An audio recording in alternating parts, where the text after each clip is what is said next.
Hello દોસ્તો, તમારામાંથી કોને કોને પ્રવાસન સ્થળોએ ફરવાનું અને તેના વિશે રસપ્રદ માહિતી મેળવવાનું ગમે?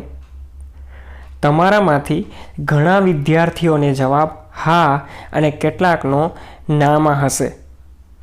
તો મિત્રો, આજે આપણે એવી જ આકર્ષક અને મનમોહક જગ્યા વિશે વિગતવાર માહિતી મેળવીએ.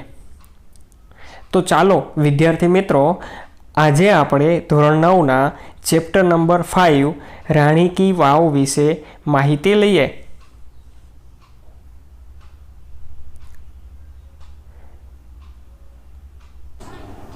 રાણી કી વાવ, the stepwell is an approved site on the World Heritage site તરીકે એટલે કે વૈશ્વિક સાંસ્કૃતિક વિરાસત તરીકે મંજૂર થયેલું સ્થાન એટલે રાણી કી વાવ. It was declared by the UNESCO at the World Heritage Committee અને યુનેસ્કોની વૈશ્વિક સંસ્કૃતિ સમિતિ દ્વારા તે જાહેર કરવામાં આવ્યું.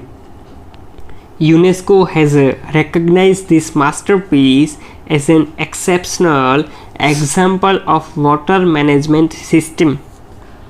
અને યુનેસ્કો દ્વારા આ કલા કારીગરીના માસ્ટરપીસ, બરાબર, એક્સેપ્શનલ એટલે ઉત્કૃષ્ટ, અસાધારણ, એના જેવું બીજે ક્યાંય પણ ન હોય એવું એક્ઝામ્પલ, ઉદાહરણ ઓફ વોટર મેનેજમેન્ટ એટલે એ પાણીના સંગ્રહ માટેનું એક સિસ્ટમના અદ્ભુત નમૂનો છે. It is a wonderful sample of technological development of utilizing groundwater resources in a single structure. Single structure એટલે એક જ સ્થાપત્યમાં સંગ્રહ કરેલો એ પાણીનો ઉપયોગ માટે, યુટિલાઇઝિંગ ગ્રાઉન્ડ વોટર, પાણીના ઉપયોગ માટે એની ટેકનોલોજીકલ ડેવલપમેન્ટ, એનું તંત્રનો વિકાસ કેવી રીતે થયો, એનો કેવી રીતે બનાવવામાં આવ્યું, એના માટે એ અદ્ભુત નમૂનો છે. It is also a unique illustration. આ એક અનન્ય ઉદાહરણ છે. શેના માટે? તો કે ઓફ બ્રેકિંગ લાર્જ સ્પેસીસ એટલે કે વિશાળ વિસ્તારને ઇન્ટુ સ્મોલર વોલ્યુમ એટલે કે નાના નાના વિભાગોમાં વહેંચવામાં આવવા માટે, વિથ આર્ટિસ્ટિક પ્રેઝન્ટેશન અને કલાત્મક રીતે રજૂ કરવા માટે એ આ એક અદ્ભુત નમૂનો છે. Rani ki Vav has a great appeal to every observer અને આ દરેક જોનાર વ્યક્તિ માટે રાણીની વાવ ખૂબ જ આકર્ષક છે.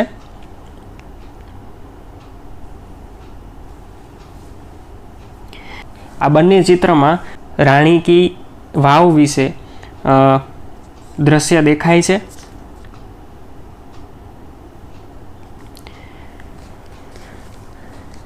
Queen Udaymati, the widow of King Bhimdev I, constructed this vow between 1022 and 1063 AD. આ વાવ રાજા ભીમદેવ ફર્સ્ટની પત્ની રાણી ઉદયમતીએ 1022થી 1063ની વચ્ચે બનાવેલી છે, બાંધેલી છે. રાણી કી વાવ has become one of the most popular એટલે સૌથી વધારે પ્રખ્યાત places to visit in Gujarat. રાણી કી વાવ એ ગુજરાતમાં જોવાલાયક સ્થળોમાં સૌથી લોકપ્રિય સ્થળ છે. King Bhimdev first belong to the Solanki dynasty of Anhilwad Patan અને રાજા ભીમદેવ ફર્સ્ટ એ અણહિલવાડ પાટણના સોલંકી રાજવંશના હતા. આફ્ટર હિઝ ડેથ, એના મૃત્યુ પછી, ઉદયમતી ટુક અપ એટલે કે ઉદયમતીએ હાથમાં લીધું the project of solving the problem of water scarcity તંગી, પાણીની તંગીને જે faced by the people of Patan, પાટણના લોકો જે પાણીની તંગીને એ સામનો કરી રહ્યા હતા તેનો ઉકેલ લાવવા માટે રાણી ઉદયમતીએ યોજના હાથ ધરી પ્રોજેક્ટ એટલે યોજના.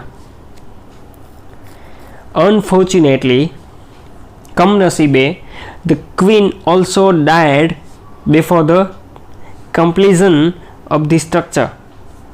અને આ બાંધકામ પૂર્ણ થાય તેના પહેલાં રાણીનો પણ મૃત્યુ થાય છે.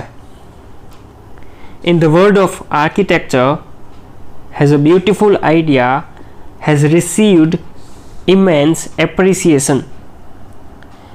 એટલે કે આ સ્થાપત્યની દુનિયામાં તેમની કલ્પનાની ખૂબ જ પ્રશંસા થાય છે. ઇમેન્સ એપ્રિસિએશન, ખૂબ જ પ્રશંસા થાય છે. Queen's stepwell or Rani ki Vav is a 7-story structure.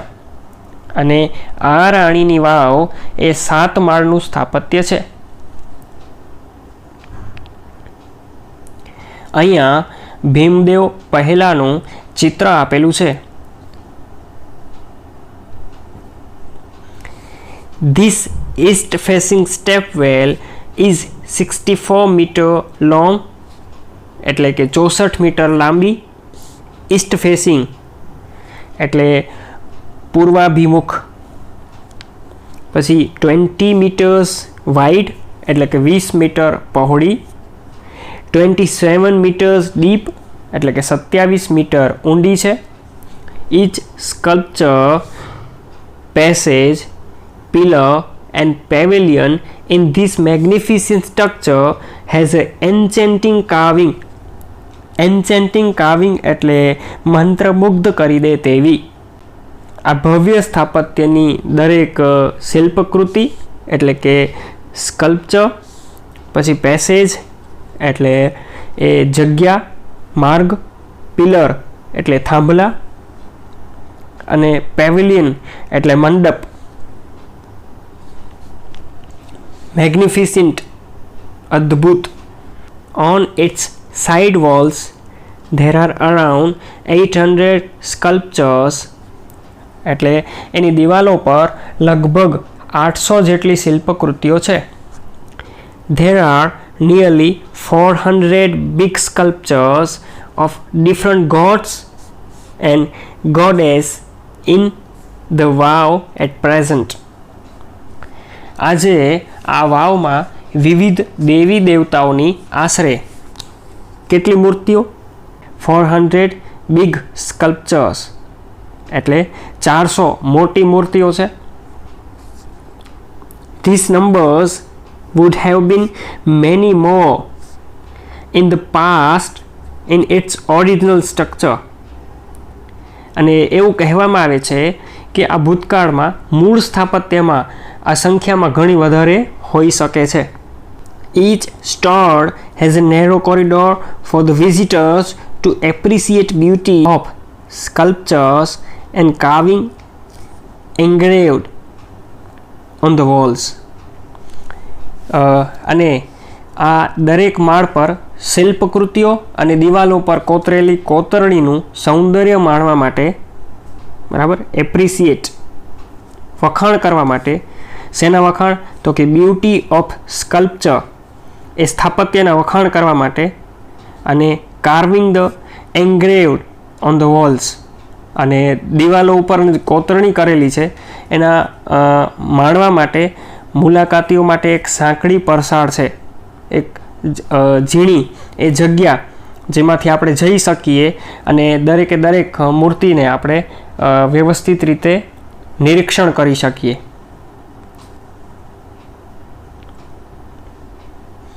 અહીંયા આ ડોમ જેવું દેખાય છે, જે મંડપ જેવું છે, અને તમને દરેકે દરેક જગ્યાએ મૂર્તિઓ જેવું, સ્થાપત્ય જેવું, શિલ્પ જેવું અહીંયા ચિત્રની અંદર જોવા મળે છે. આ પિક્ચરની અંદર પણ તમને મૂર્તિઓ સાઇડ વોલ્સની અંદર દેખાય છે. Even the pillars of the wow are not exception to it. એટલે આ વાવના સ્તંભો પણ આમાં અપવાદ નથી. એક્સેપ્શન, અપવાદ. પિલર્સ એટલે થાંભલા. They display splendid artistic marvel on the stone. આ વાવના પથ્થરો ઉપર પણ સ્પ્લેન્ડિડ એટલે ભવ્ય, આર્ટિસ્ટિક કલાત્મક, માર્વેલ એટલે પથ્થર ઉપર કોતરણી કામ સુંદર કરેલું હોય છે. ઇનફેક્ટ વાસ્તવમાં the vav is a solely dedicated to Vishnu, અને ખરેખર તો આ વાવ વિષ્ણુ ભગવાનને ડેડિકેટેડ અર્પણ કરવામાં આવી છે. One can find Vishnu in different shapes and postures. તમે વિષ્ણુના વિવિધ રૂપ અને મુદ્રાઓ જોઈ શકો છો. શેપ્સ આકાર અથવા રૂપ, અને પોસ્ચર્સ એટલે મુદ્રાઓ. તો પ્રિય વિદ્યાર્થી મિત્રો, આજે આપણે રાણી કી વાવના પાર્ટ 1ને અહીં સુધી રાખીએ છીએ. આજે રાણી કી વાવની સુંદર મજાની માહિતી મેળવી. હવે પછીની માહિતી પાર્ટ 2માં જોશું. ત્યાં સુધી રાણી કી વાવ વિશે વિશેષ માહિતી ગૂગલ પર મેળવવાનો પ્રયત્ન કરો. Thank you dear students.